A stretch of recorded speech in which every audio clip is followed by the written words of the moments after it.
North Carolina lawmakers moving forward today on a bill that would increase penalties for felons who use a gun to commit yet another crime. They're hoping House Bill 28 will cut back on repeat offenders and help law enforcement.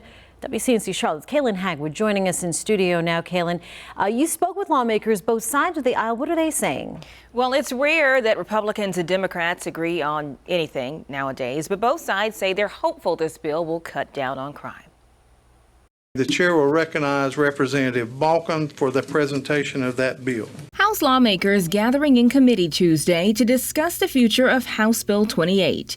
If passed, the bill would increase penalties for convicted felons who possess, brandish, or use a gun during a crime. The bill creates new punishment for convicted felons who are prohibited by law from possessing weapons that commit a new felony. Henderson County Republican Jennifer Balcom is among the bill's sponsors and says felons could face additional penalties of up to nearly 5 years in prison. Punishment is based on what the convicted felon does with the weapon. It comes as police around the state sound off on what they say is an increase in repeat offenders, including in Mecklenburg County, where Terry Brown is a Democratic representative. So that is one of the biggest things we talk about with law enforcement, as well as conversations I've had with DA Merriweather about kind of the revolving door of some repeat offenders who are there. While he has some questions about enforcement. And I also want to make sure that we're not double dipping and charging folks twice for the same action. He's hopeful the final bill will be helpful for families in the Tar Heel State. They know the punishment that comes along with being a felon in possession of a firearm. And then when you commit another crime,